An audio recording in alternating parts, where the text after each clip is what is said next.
Essihos. All right. If you knew Essihos. how many times I've heard different pronunciations over the years, that's so good. That's close enough. That's perfect.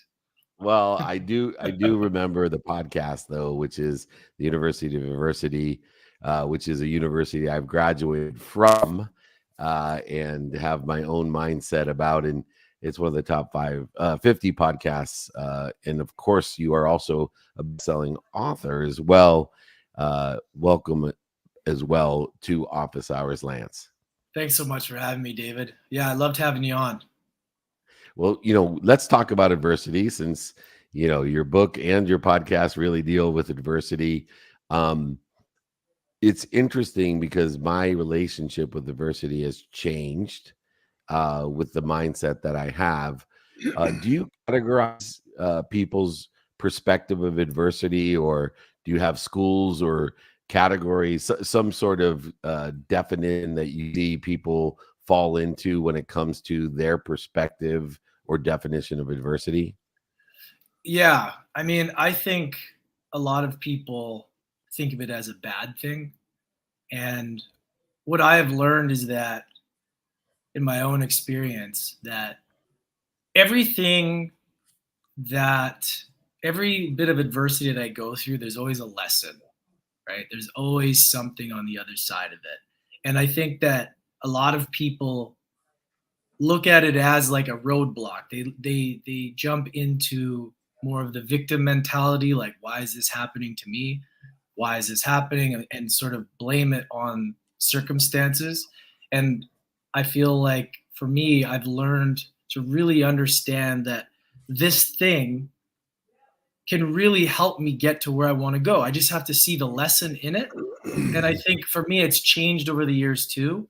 And for us, for me in my journey and the people that I've worked with or, who have got impact from the show, once they realize that it's almost essential in our lives to go through these things, then it almost becomes like when it happens, you're like, okay, great. Like, what can I learn here? What is this going to do for me? Like, how can this help me grow? And essentially, like, in order to level up, you have to grow. And in hindsight, it's always like you look back and we talk about the things we went through and how we got there versus like the outcome. So yeah, I've really, it's funny because the word itself, it's changed over the years as I've gone through my own stuff and talked about it so much. Yeah, I love that. I'm a student of Stoic philosophy. I've studied it for years, and David has heard me riff about this. Epictetus, who was one of the founders of the whole Stoic philosophy movement, ancient Greek, said that no one can ever know what you're capable of, not even yourself, if you've passed through life without an opponent, and the opponent being adversity. Yeah, and that whole thing about it's the crucible that you actually forge a sense of being that where the pressure and the heat and everything is kind of in place there, that who you are actually has an opportunity to emerge. It burns off the facade and you're left with, what do I need to do? Who do I need to be in order to have what I say I'd like to have? In your journey, Lance, and I'm not necessarily looking for a blow-by-blow description here, but how have you been able with your clients and with the folks that you have on your podcast to pull out that notion that I would not be where I am had I not gone through what I went through? Well, the beautiful thing is that from interviewing so many amazing people, I think that a lot of people see themselves in other people's stories. Mm-hmm. And that's what I love about, intimate conversations, about hearing people's stories on how they got to where they are, is that story is what connects the person to believe in themselves, that they're not alone and that there's possibility for them. Yeah. And sometimes we think that because of what we're going through that we're alone. And I think that's what happens, is a lot of people feel like they're alone. But if you can hear somebody, their raw, honest story about what they went through, it's like, oh, oh, them too, him too. It's like, okay, then that allows them to realize that they can do the same. And I think that's just a subtle shift that stories have for people, including myself. With, talking to people, it kind of happened by default, and that has been something that I've found to be impactful. Yeah, thank you for that. That's good. And the last question before we bring Dax on is manufactured adversity. So, obviously, I didn't manufacture, although I take accountability for losing everything, over $100 million, going bankrupt, having to deal with all different lessons and being promoted and protected in that perspective by it. But so many people, after they have had unexpected adversity and have promoted and protected themselves from that adversity, they then manufacture adversity to push themselves and promote themselves and protect themselves even further. Some with physical actions like the ultra marathoners or the Colin O'Brady's that'll go and cross Antarctica, or hide in a cave for 2 weeks, or these types of manufactured adversity. But other people utilize ego and self-sabotage to manufacture it after they've experienced and succeeded from it. It's almost an addiction. Where do you find those people? Because I know you've written about mastering it, and in the podcast I've heard some of the guests who seem to have sabotaged themselves with it or even manufactured it. Yeah, I think I believe, and this is just my own personal opinion, is that when you start your day with something challenging, I have found that is what brings more of a flow state. When I say I'm going to do this thing, and then the rest of the day becomes easier. But some people, they think, I want to have an easy day, but it actually creates chaos by not having something that you do first thing. That I found that it's almost like I can't connect to my body. And I love breath work, so I choose to do breath work in the morning, and all the buzzwords, cold plunge and working out, whatever that is. I just think it's a good way to choose that thing, to connect to yourself, to your higher spirit, whatever it is you believe. And I find that it just helps everything become easier throughout the day, because you're going to get stuff thrown at you. So why not put on that body armor for the day, so to speak? Yeah. That's what I look at it. Well, I'm right-handed, and that's why I always cut my right hand finger first, just to remind myself of the adversity and the challenging things. It's a symbolic and an effort that creates that perspective of I'm an achiever and I'm going to enjoy the pursuit of my potential. An expert in adversity and allowing and utilizing that adversity as inspiration, motivation, and utilization of practical tools, both in his book and in his podcast, Mastering Adversity and the University of Adversity. Check it out. Lance Essihos. Close enough. Essihos.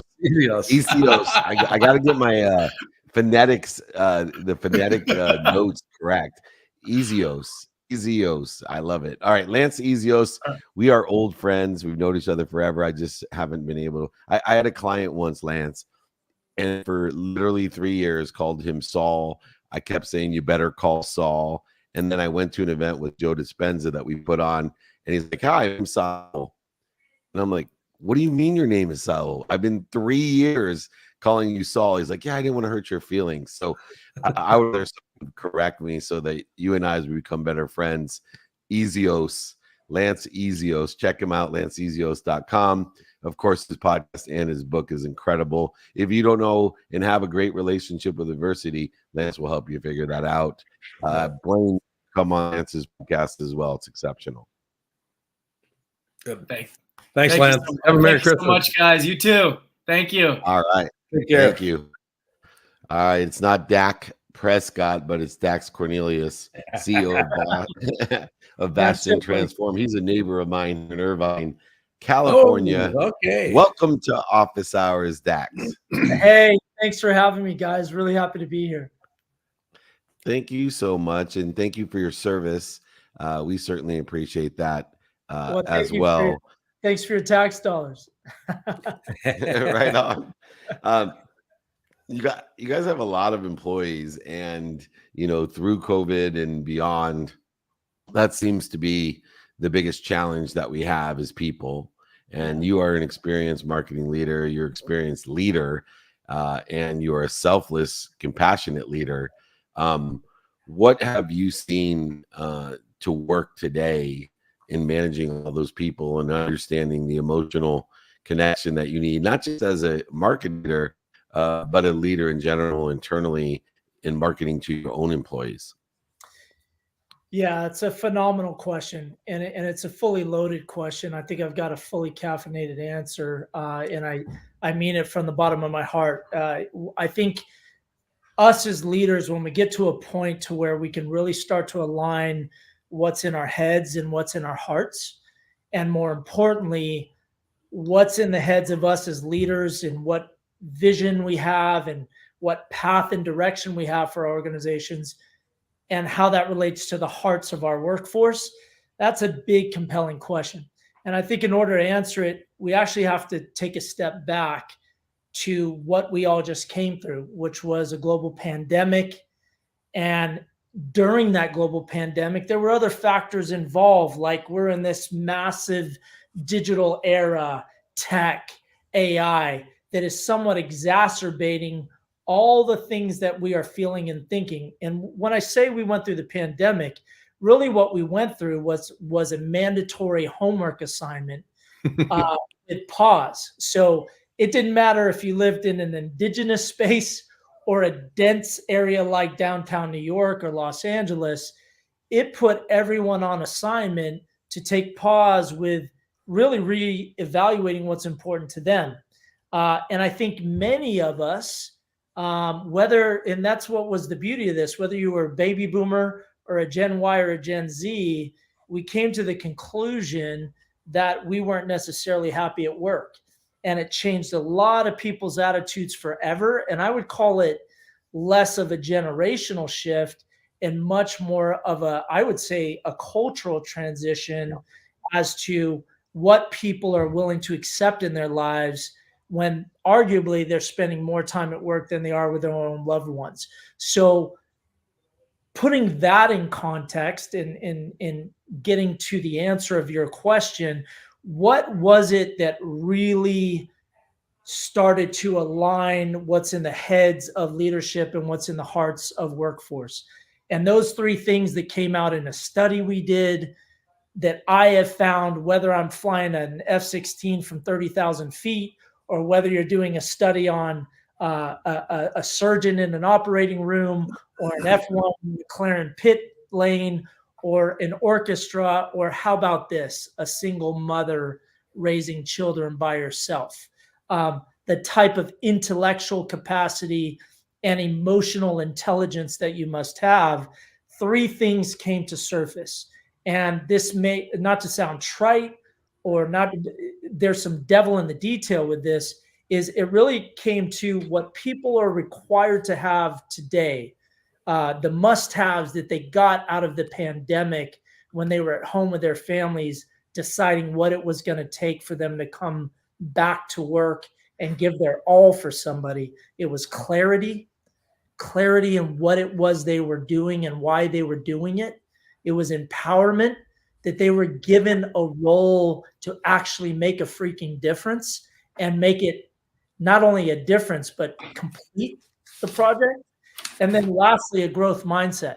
And I'll get into some of those details if you want to get into some of those details, but whether we're talking about the survey that we did across the US or whether we're talking about the outcomes of that survey, that clarity, empowerment, and mindset really became a common thread across what everyone learned in the pandemic and what they wanted from their new employers.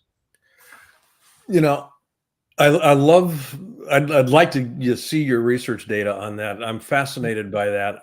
It kind of dovetails very nicely with a lot of the work that I'm doing right now with leading at the mid-levels in an organization, as opposed to developing leaders at the top, not to eschew one for the other, but there's a difference there. And they pay attention to different things. The idea of and this is one of the things that I know is true for Bastion, is that you're looking to be, and you actually are, the preferred solution for brands out there that are looking for better connectivity with their customers. Mm-hmm. How does this research data actually coincide with that aspiration? I love it. I'm so glad you asked that, because it's really what I think as leaders, whether you're an employee, whether you're an owner of a business, for all of us to have equity in what we're doing in life, our purpose, our why, this is mine. Because in Bastion Agency, whether you're talking domestically or international, whether you're talking working for Fortune 50 companies and handling their communications and their connectivity and relevance with their target audiences, domestically, internationally, from Fortune 50s all the way down to funded startups, Bastion Transform and the work we do in aligning the leaders of organizations and their workforce, it came about because, as I said to you, we spent a lot of time doing integrated marcoms for large brands. But what we ended up finding is we have the luxury, the honor, the benefit of walking a lot of hallways of these brands that we work for. And what's crazy, guys, is we saw a lot of dysfunction. We were shocked at sometimes the larger they were, the bigger brand they had, the more dysfunction and chaos that were walking in those hallways. And we said, hang on a minute. If we've got some executives within Bastion that understand the art of communication, but also have entrepreneurial backgrounds, and I would call us a cross-section in Bastion Transform between, say, a McKinsey and an Anthony Robbins, right? Highly motivational. We know a lot of things that we want to do in life. We believe in the law of attraction, but at the same time, we understand what a P&L is and what overheads are and what cuts are and how do you keep a business growing. We said, you know what, maybe there's a parallel here. Maybe there's a way in which we start a business called Bastion Transform. The benefit for us here in the US is we've had Bastion Transform working overseas for quite some time now and making quite an impact. And so we said, you know what, let's expand that to the US. And we started that offering in the US. And it's been amazing, the impact when you actually see that click between leaders and their workforce and they're all aligned. Because let's face it, we all come from different ideologies and backgrounds and in philosophies and capabilities and talents. But when you can get an engineer and a salesperson and an artist and a coder and all these different people rowing in the same boat for the same direction, now you see collaboration. But what you will see as a common thread across all of that is clarity in the mission, empowerment with the staff, and a growth mindset that aligns and unites everybody within that business. Love the answer. Thanks, Max. And just to finish up, in the common thread department, one of the unique aspects of Bastion that I saw was the idea within the context of marketing protection. Now, I know, you're a pilot and obviously being of service to our country. In what respect are you utilizing protection in this collaboration?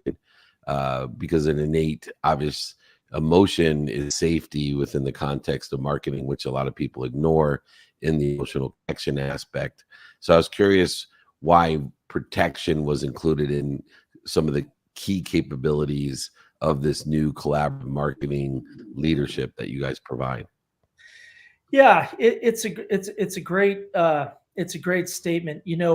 When you talk about protection, I think it really goes down to some of those things that we talked about. When you're talking about empowerment of people, you're talking about ownership, and you're talking about foundational confidence or better performance, quicker to adapt.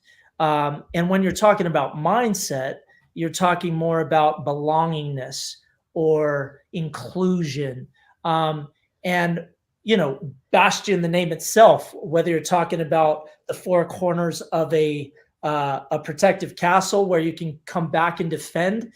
For us in Bastion, it was about defending the hearts and the minds of a workforce that really want to do good work. They're just done being told how to do it. They want those leaders to tell them what is the outcome they want and let that workforce figure out how they're going to solve it.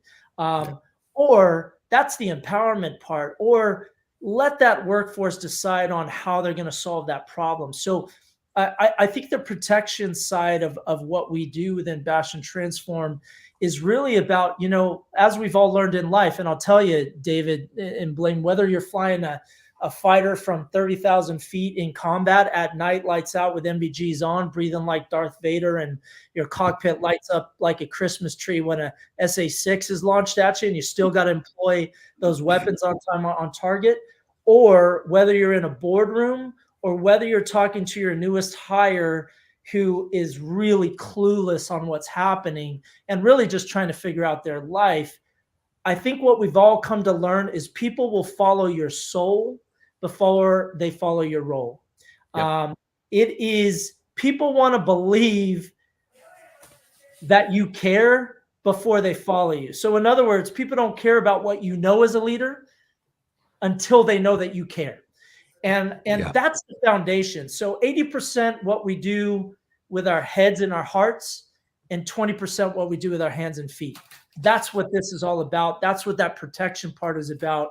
It really is about what's in the heads and the hearts, getting that alignment.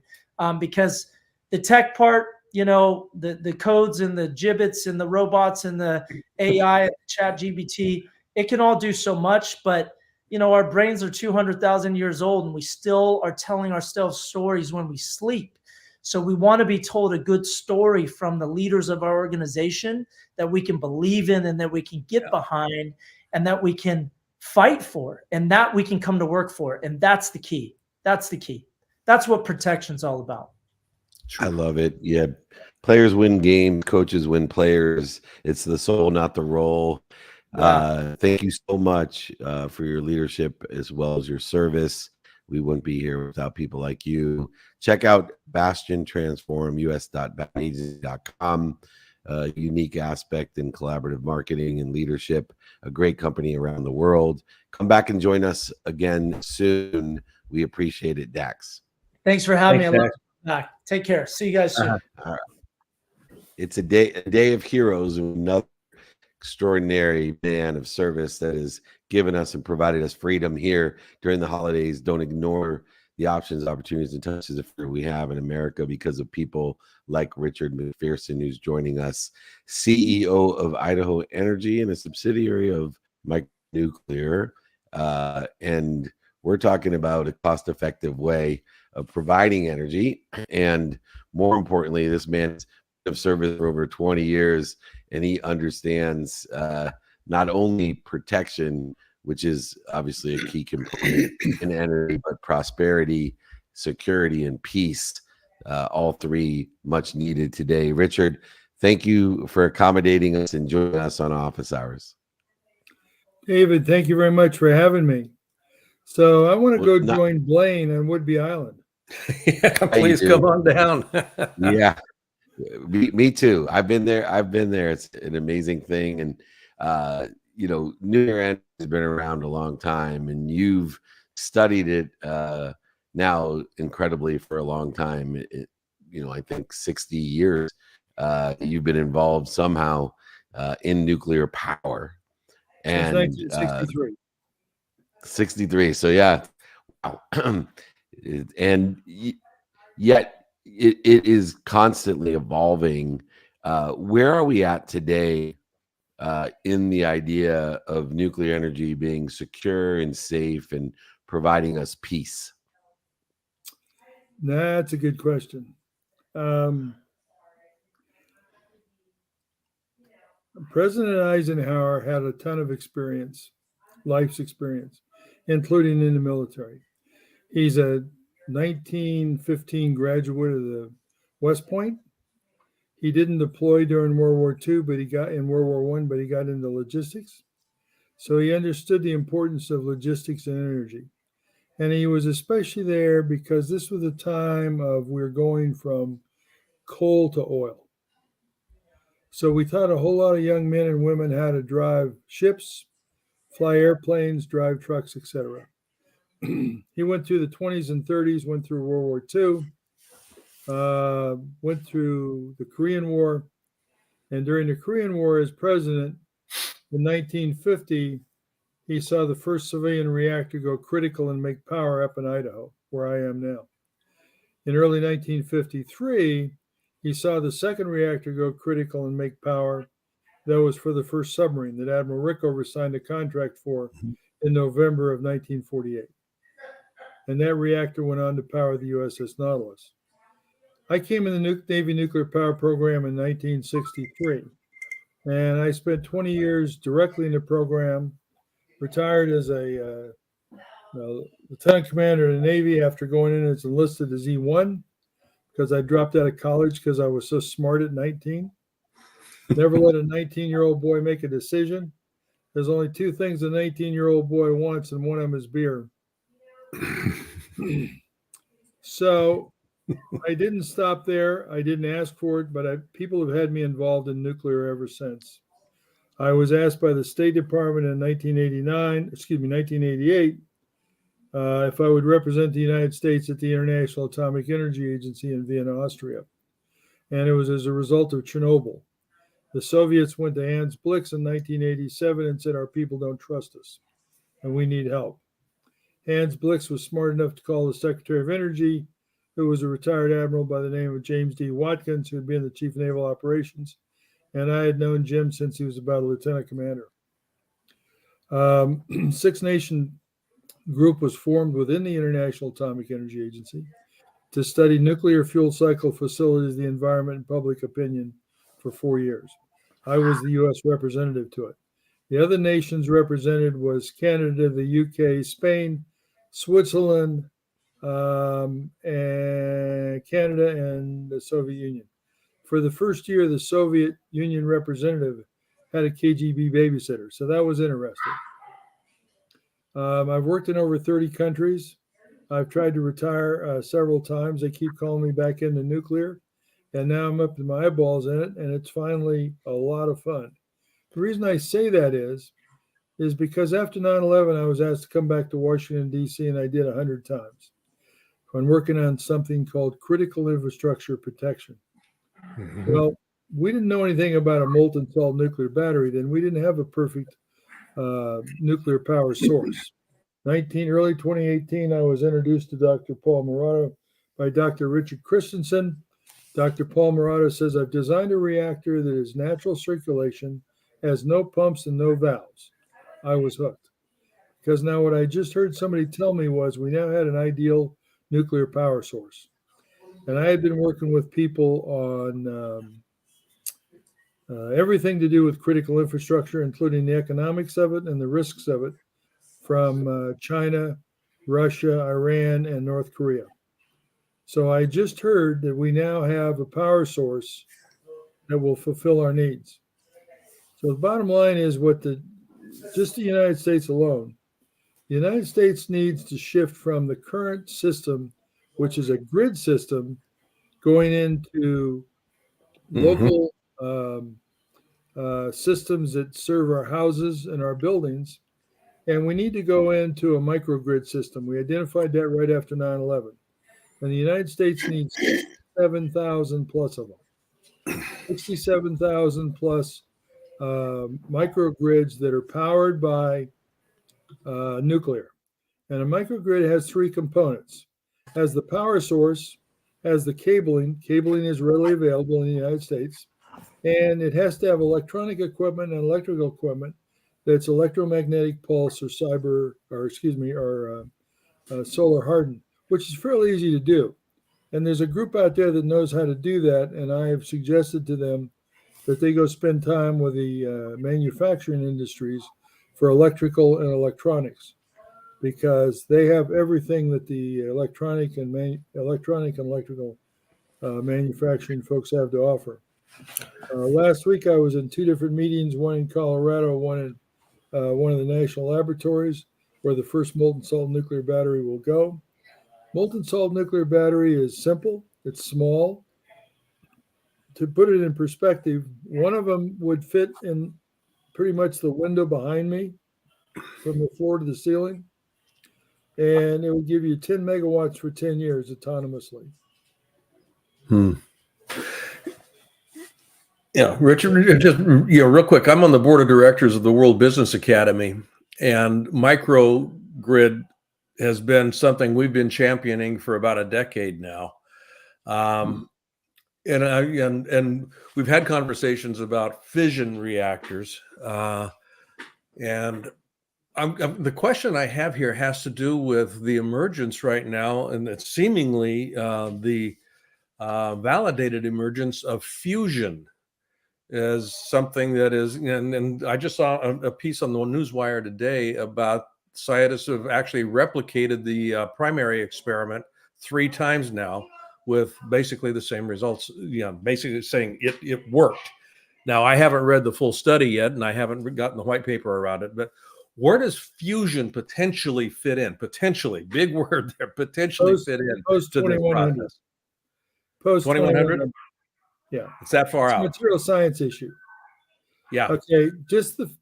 We have numerous people have duplicated the same fusion experiments. But fusion is a material science issue.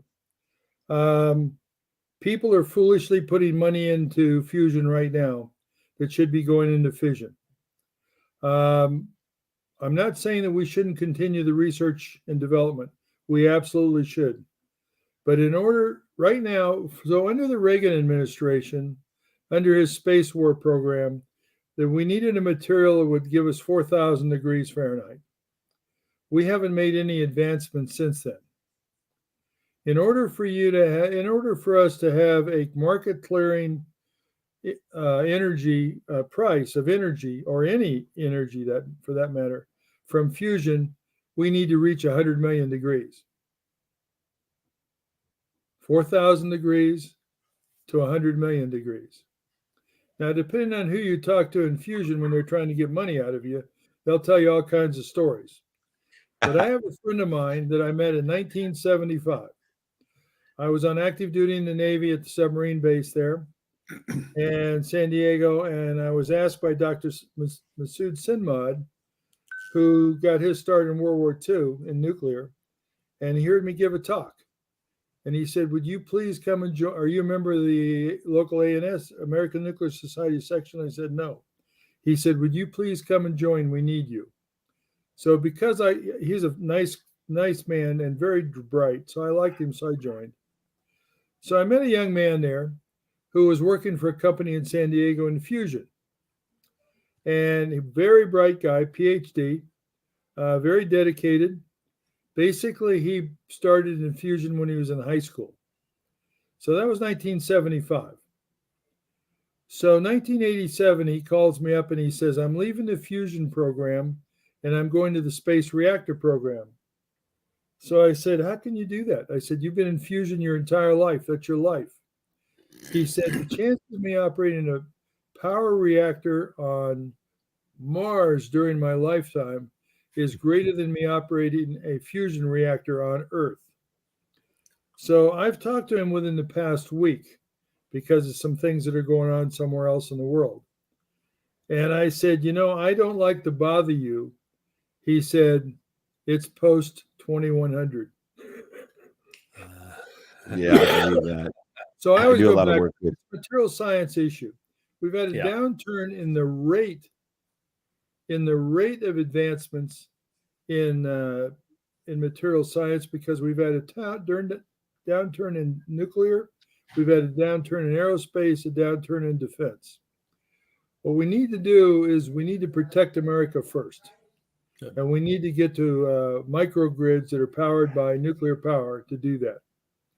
And this was a program that a group of us put together right after 9/11. We had refined it from 9/11 to 2018. When I met Dr. Paul Murata, and he said, design a reactor that's natural circulation, has no pumps and no valves, I was hooked. I have operated my first power plant that I operated, nuclear power plant that I qualified on to operate, was up here in Idaho in 1964. And it was called A1W. It's basically the third two nuclear power plants that were in the USS Enterprise, the aircraft carrier. And then I went on to operate several others. I've been in the commercial side. I've been in the international side. Like I said, I represented the U.S. for 4 years at the International Atomic Energy Agency, where I had an education there that no American has had. And that is on nuclear fuel cycle facilities, the environment, and public opinion. No American has ever had the luxury of that kind of education. And I chose to go see about every nuclear fuel supply facility or conversion facility in the world. China wouldn't let me in. Soviet Union restricted our access. I've been to Chernobyl twice, and I've been to most of the others. So it may be now. I'm an all energy person. Nuclear friends of mine thought I jumped the fence when I supported the Department of Energy's Clean Coal Technology Demonstration Program in the mid 80s. And I reminded them, I'm an all energy person. We cannot be arrogant. We have to look at every possible energy source, and we have to exploit it for its highest and best use. Now, having said that, we are squandering coal, gas, and oil. They are far too valuable to burn the way we do. Same way with some of the uranium. There's a fuel out there that the Department of Energy's probably got $2 or $3 billion of taxpayers' money invested in. It was a good idea 30 years ago, 40 years ago.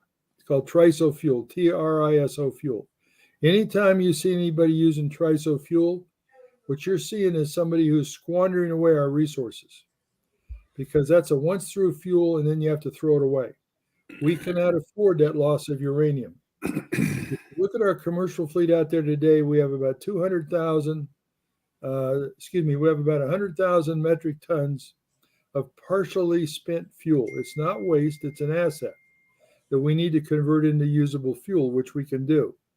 With a molten salt nuclear battery, we have put together the entire fuel cycle from cradle to grave, from mining all the way to the end use of the products. And we're not going to waste anything. We're not going to waste anything. We're a group of guys that are a lot older. Most came from the Navy nuclear program. We know about every reactor out there. We know about efficiency. And you hear people talk too much about efficiency. And they need to stop thinking about efficiency when it comes to nuclear. Nuclear is in a class of its own because of the energy density. The energy density of nuclear compared to oil, gas, and coal is amazingly different. What we need is operating plants. And like I said, when I got started, we've identified over 67,000, the need in the United States. If we're going to save America, have a safe America, we need 67,000 plus nuclear powered grids. And that's the bottom line. It's been the bottom line since shortly after 9/11. And I'm just happy that I'm able to use my life's experience in what I'm doing now. Beautiful. And we are certainly grateful for that. I know Blaine especially is grateful because it's very rare that he is not the oldest and wisest person in the room on this show. So we're blessed you're here. We finally have a new mark to strive to, and with wisdom and age comes the understanding of human nature and the application of technology, micronuclear technology. It is micronucleartech.com, always providing and being of service to keep our country secure. Thank you so much, Richard. Please come back. I have a lot more questions, and we definitely want you back, including I want to ask next time about your opinion on Oppenheimer. So thanks for joining us. We'll see you soon. You can call me anytime, even offline. And Oppenheimer was an interesting character. Yeah, I want We'll to hear leave it it. at that Thank right you. now. Thank you, my friend. Have a great Thank you, holiday. Richard. Thank you for joining us. How'd it feel not to be the oldest one here, buddy? Hey, age is just a Yeah. number.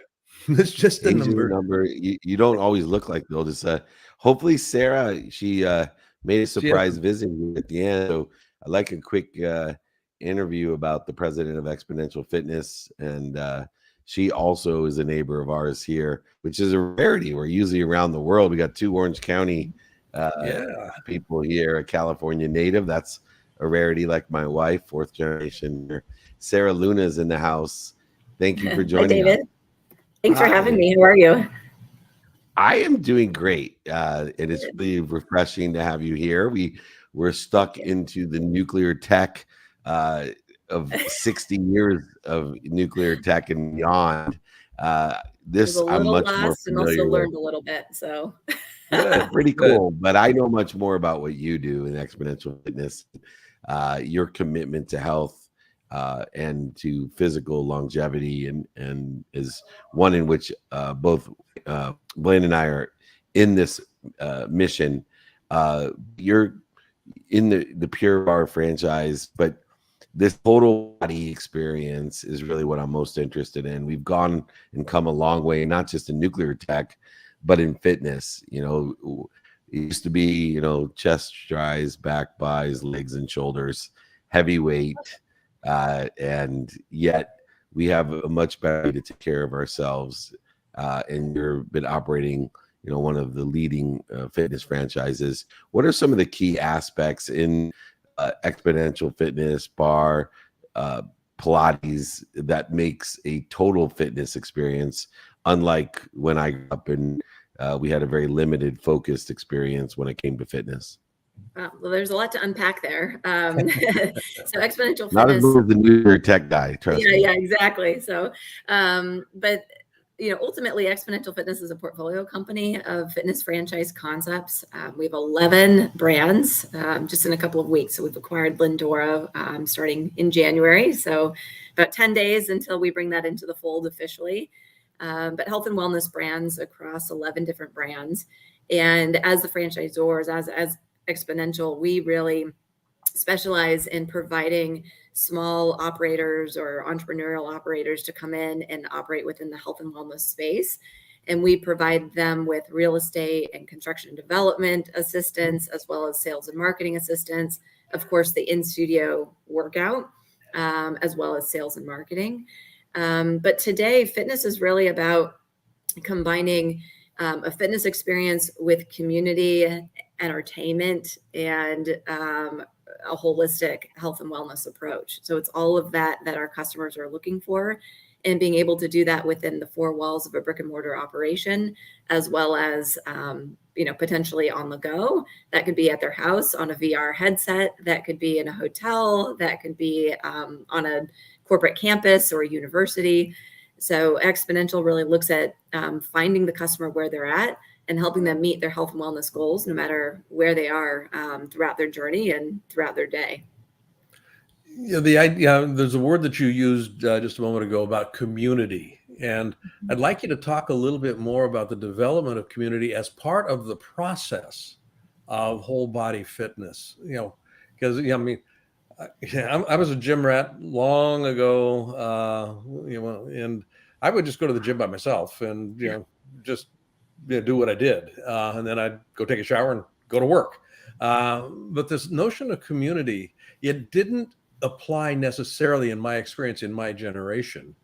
And, you know, I'm dating myself when I say my generation, but I'd be very interested to know how much a part of the whole process of health and well-being, particularly physical fitness and that sort of thing, is dependent on the development of a community to support. Yeah, I think a community is, I mean, it can be both accountability, but then also social, right? And you're right that the fitness industry used to be, I show up at the same time every single day and I work out next to the person that is also there at the same time. Maybe you know what music they listen to or how fast they run on the treadmill, but beyond that, you don't know them outside of they're the same guy that goes to the gym, right? And then you might see them at the grocery store and it's like, whoa, I know you, but I don't really know you. Yeah. Within our studios, the instructors are teaching to a small group of people who are working out at the same time, typically at a consistent schedule or basis, and providing everyone a musically driven experience where everyone's kind of driving together. At Row House, we call it pulling and rowing together. At Cycle Bar, they're going to be looking at, the stats, and some of it is competitive, so that drives community. We do celebration milestones. So in Pure Bar, as an example, if someone has hit their 100th class, the studio celebrates them. And oftentimes that happens with, 10 of their other best friends in the studio. And it's not just a silent celebration, but it's maybe a digital celebration. So they log into their application and they get confetti and balloons. Then they show up at the studio and they get sticky socks and a t-shirt and maybe a bottle of wine or something. But the point is that what we tend to find is these communities start to form. And by the way, the operator typically lives within their community as well. So they're going to maybe church with the same people that are working out within their communities, or they're taking their kids to school at the same place where they work out. So you end up seeing people all within the same, several mile radius, and you're now doing these activities together, or you meet people for the first time within the four walls of our studios. But the point is that as you're driving together and working out together consistently, and the instructor's using your name, and you're seeing that people are having these milestones and successes within the studios, all of a sudden now you're inviting each other to birthday parties and weddings and baby showers. And you're doing life together. You're doing more than just working out, but you're doing everything that is part of your lifestyle. Love it. Thank you. Me too, Sarah. Running such a successful large business in the M&A roll-up side of what you're doing with 11 different types of franchises and hundreds beneath each of those. What I find really interesting is a parallel between my career and yours is that you went to school and got an MBA, and after you received your degree, you pursued dance. And in the end, that pursuit is what created the differentiator in your skills and knowledge that you then applied the principles that you learned in the academia of going to Chapman and getting your MBA. And for me, I studied law and business and went to the net. But when people ask me, how did I get the job running the most notable sports agency in the world? It was because Lee Steinberg had a vision that technology and finance, raising money, was going to be two key components in sports agency. And he's right, by the way. He's absolutely right. If you look at the trillions of dollars in the sports industry, they're relative more to technology and finance than anything about sports law. What advice would you give to the more academic business and law and engineering people about when they graduate, developing skills and knowledge that may be outside of what they've learned in school, but more to utilize as a directive to the capabilities that they learned in school to benefit them in the long run? Yeah, it's a good question. So I actually started as a dancer and then retired and needed another career. And that's where I ended up in business school. And it was at that point that I had the intense discipline of being a professional dancer mixed with then the knowledge of being an MBA and coming out and going, okay, I've got two very different educations. Now, how can I combine that together to drive a career that is unique and also very specific to myself? So, I think the important takeaway there is walk through as many doors as you possibly can. Yeah. And at the end of the day, do something that you're passionate about, right? I never thought that I would be in the role that I'm in today had I set out and said, I'm going to do a traditional MBA to corporate job and climb the corporate ladder. But rather I started with Club Pilates because I was a Pilates instructor and loved teaching and decided to give sales a try. And so I came in as a national sales director and then continued to grow in my career and role as new opportunities came up, and I just continue to say yes and show up every day and learn about the business and take on new challenges. So, but for me, it's making a choice to come to work every day and do what I love to do, and mixing both sides of my brain, I guess, into the career. I love it. That's great. I love to continue to say yes, right? When I look for people in my own organization and outside, they have that common denominator of, I always kind of just said yes, yes, yes, yes, yes. Mm-hmm. And opportunities, options, and touches of favor come to those that have open minds, open hearts, and open hands. And you're a perfect illustration of that as an amazing leader. And I'm blessed to have you in our backyard here in Orange County, and hope to do more with you. We'd love to have you on our show. And you're a great example, especially for women entrepreneurs, what we can do and should be doing in the corporate world as well, by applying the passion, the purpose, and still getting greater profitability. Congratulations, Sarah. Please come back and join us, and have a wonderful holiday.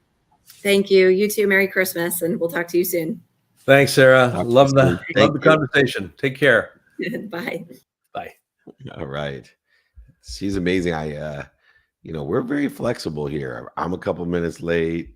We ask our friend, Mr. McPherson, the time, and we got the entire history of the clock, which was beautiful. And luckily Sarah squeezed us in at the end. She was phenomenal. What a super success story. I will thank our guests, Lance, Dax, Sarah, and of course Richard. There's a lot there to unpack. So takeaway of the day, what do you got? Well, I think I'm going to keep it real simple today. I am going to pick up on something that's Sarah said. Just follow your passion. I mean, it's trite to say it, but when you start looking at it through that lens, I mean, you look at what Sarah did. It just can't. This is where I go. This is what I do. I show up. I keep doing it. And certainly Richard, I mean, beginning in 63, and he's still going. And there's passion.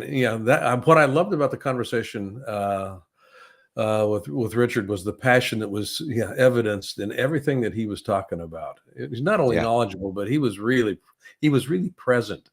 And then with Bastien, it's kind of the same sort of a deal. You got your three things here: clarity, growth, and empowerment.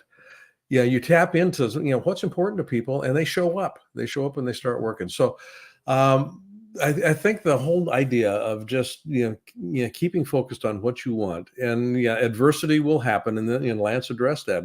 Shit's going to happen.